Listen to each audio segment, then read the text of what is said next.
സുനിൽ, ഇപ്പോൾ പ്രജ്ഞാ സിംഗ് ഠാക്കൂർ ഈ മാലേഗാവ് സ്ഫോടന കേസിൽ പ്രതിയായ ശേഷമാണല്ലോ ഇപ്പോൾ MP ആവുകയും ചെയ്തത്. ഇപ്പോൾ നിലവിൽ അവർ MP അല്ല, പക്ഷേ രാഷ്ട്രീയമായി അവർക്ക് ഏതൊക്കെ തരത്തിൽ സംരക്ഷണം ലഭിച്ചിട്ടുണ്ട്, ഏതൊക്കെ തരത്തിൽ അവർ ഉയർത്തി കാണിക്കപ്പെട്ടിട്ടുണ്ട്?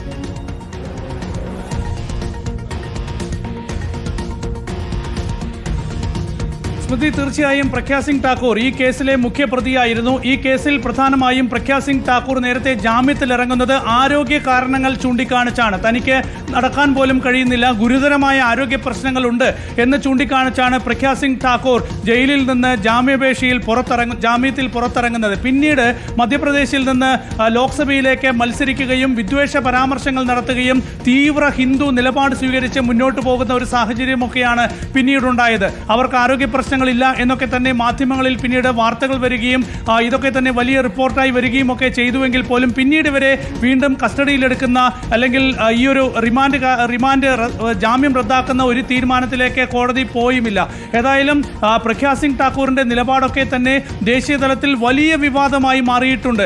പലപ്പോഴും സവർക്കറെയൊക്കെ തന്നെ പടം വെച്ച് പൂജിക്കുന്ന ചിത്രങ്ങൾ, അത്തരത്തിൽ ഒരുപാട് വിവാദ കാഴ്ചകളും പരാമർശങ്ങളും ഒക്കെ തന്നെ പ്രജ്ഞാ സിംഗ് ഠാക്കൂർ അതിനുശേഷം നടത്തുകയും അങ്ങനെ തന്നെ മുന്നോട്ട് പോവുകയും ഒക്കെ തന്നെ ചെയ്തതാണ്. പ്രജ്ഞാ സിംഗ് ഠാക്കൂറിന് എല്ലാ സംരക്ഷണവും പിന്നീട് സംഘപരിവാറും BJPയും ഒക്കെ ദേശീയ തലത്തിൽ നൽകുന്നതാണ് കണ്ടത്.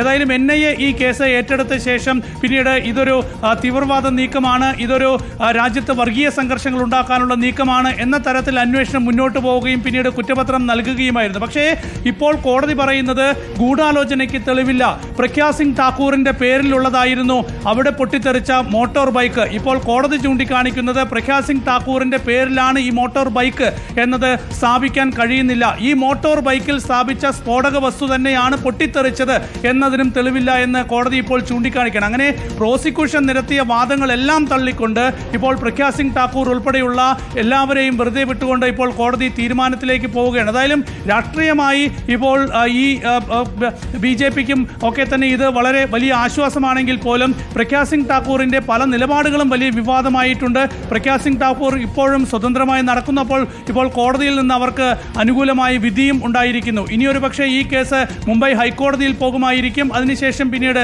സുപ്രീം കോടതിയിൽ വരാനുള്ള സാധ്യതയുണ്ട്. പക്ഷേ മലേഗാവ് സ്ഫോടനവുമായി ബന്ധപ്പെട്ട് ആദ്യഘട്ടത്തിലൊക്കെ ഉണ്ടായിരുന്ന ഒരു സാഹചര്യമല്ല ഇപ്പോൾ കേസുമായി ബന്ധപ്പെട്ട തെളിവുകൾക്കുമൊക്കെ തന്നെ ഉണ്ടായിരിക്കുന്നു എന്നത് വളരെ പ്രധാനപ്പെട്ടതാണ്. നേരത്തെ മുംബൈ SIT ഈ കേസ് അന്വേഷിച്ചപ്പോൾ ഈ സംഭവത്തിൽ പ്രജ്ഞാ സിംഗ് ഠാക്കൂറിന് നേരിട്ട് ബന്ധമുണ്ട് എന്നതിൻ്റെ തെളിവുകൾ മുംബൈ SIT കണ്ടെത്തിയിരുന്നു.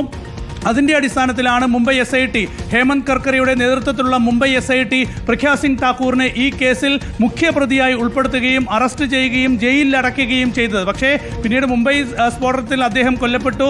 അതിനുശേഷം ഈ കേസിൻ്റെ നീക്കങ്ങളൊക്കെ തന്നെ ദുർബലപ്പെടുന്നതാണ് പിന്നീട് കണ്ടത്. പ്രജ്ഞാ സിംഗ് ഠാക്കൂർ ജയിലിൽ നിന്ന് പുറത്തേക്ക് വരുന്നതും കണ്ടു. ഏതായാലും പിന്നീട് ഈ കേസ് ഏറെ ദുർബലമാവുകയും കാര്യമായ അന്വേഷണം ഈ കേസിൽ നടക്കാത്ത ഒരു സാഹചര്യമൊക്കെയായിരുന്നു പിന്നീട് ഉണ്ടായിരുന്നത്. അതിനുശേഷമാണ് 2011 ഇപ്പോൾ ഈ സാക്ഷികൾ കൂറുമാറിയ സംഭവം കൂടിയുണ്ടല്ലോ. 36 സാക്ഷികളാണ് കേസിൽ കൂറുമാറിയിരിക്കുന്നത്. ആ കൂറുമാറലുമായി ബന്ധപ്പെട്ട് നമുക്കിപ്പോൾ ഓർത്തെടുക്കാവുന്ന ചില കാര്യങ്ങൾ ഉണ്ടാകുമല്ലോ. തീർച്ചയായും ഈ കേസിലെ ഏറ്റവും പ്രധാനപ്പെട്ട സാക്ഷിമൊഴികൾ, അതായത് ആദ്യഘട്ടത്തിൽ SIT ഈ കേസ് ഫ്രെയിം ചെയ്തപ്പോൾ ഈ കേസിൽ ഏതാണ്ട് 300-ലധികം സാക്ഷികളുണ്ടായിരുന്നു. അപ്പോൾ ഈ സാക്ഷികളൊക്കെ തന്നെ ഈ കേസിനെ സംബന്ധിച്ച് ഏറെ നിർണായകമായിരുന്നു.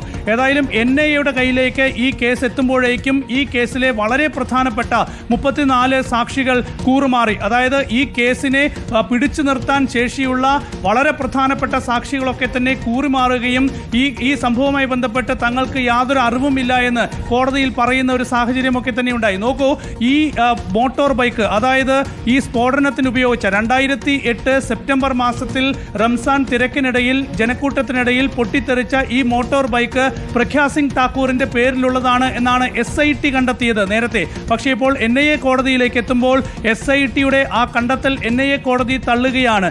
അങ്ങനെ ഒരു തെളിവില്ല, അതിന് രേഖകളില്ല എന്ന് കോടതി കണ്ടെത്തുന്നു.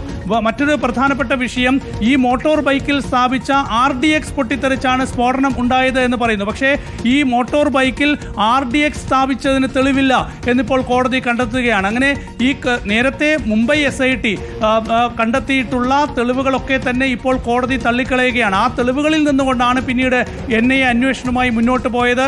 NIA ഈ തെളിവുകൾ മുൻനിർത്തിയാണ് ഈ കേസിൽ കുറ്റപത്രം നൽകിയത്. പക്ഷേ ആ തെളിവുകളെല്ലാം ഇപ്പോൾ തള്ളുകയാണ്. മാത്രമല്ല ഈ കേസിലെ നിർണായക 1800-ലധികം തെളിവുകൾ പരിശോധിച്ചിട്ടുണ്ട് എന്ന് പറയുന്നു. എന്നിട്ടും ഇതിന് പിന്നിൽ ആരാണ് പ്രവർത്തിച്ചത്, ഗൂഢാലോചന ആര് നടത്തി എന്ന് തെളിയിക്കാനായില്ല എന്ന് പറഞ്ഞാൽ സാമാന്യ ബുദ്ധിക്ക് അംഗീകരിക്കാനാവാത്ത കാര്യങ്ങളാണ്. വർഷങ്ങൾ ഇപ്പോൾ കഴിയുമ്പോൾ, 17 വർഷങ്ങൾ കഴിയുമ്പോൾ പ്രതികളെ വെറുതെ വിടുകയാണ്.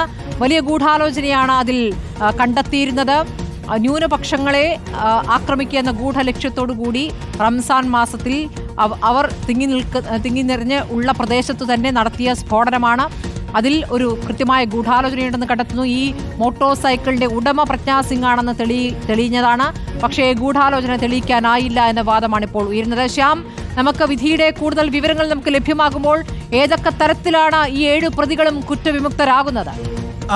ഈ 7 പ്രതികൾക്കുമെതിരെ ഒന്നാമത്തേത് UAPA കുറ്റം നിലനിൽക്കില്ല എന്ന് കോടതി കണ്ടെത്തുന്നു. ക്രിമിനൽ ഗൂഢാലോചന നിലനിൽക്കില്ല എന്ന് കോടതി കണ്ടെത്തുന്നു. കൊലപാതക കുറ്റം നിലനിൽക്കില്ല എന്ന് കോടതി കണ്ടെത്തുന്നു. തീവ്രവാദ കുറ്റം നിലനിൽക്കില്ല എന്ന് കോടതി കണ്ടെത്തുന്നു. അതായത് NIA UAPA നിയമം അനുസരിച്ചാണ് പ്രത്യേകിച്ചും തീവ്രവാദ കുറ്റം ചുമത്തിയത്. ഈ ഒരു കുറ്റങ്ങളും നിലനിൽക്കില്ല എന്നാണ് കോടതി കണ്ടെത്തുന്നത്. മാത്രമല്ല ഈ കുറ്റങ്ങൾ തെളിയിക്കാൻ NIAക്ക് കഴിഞ്ഞിട്ടില്ല എന്ന കാര്യവും കൂടി കോടതി ഈ വിധി പ്രസ്താവത്തിലൂടെ വ്യക്തമാക്കുകയും ചെയ്യുന്നുണ്ട്. വിധിയുടെ അവസാന ഭാഗം മാത്രമാണ് കോടതിയിൽ വായിച്ചത്.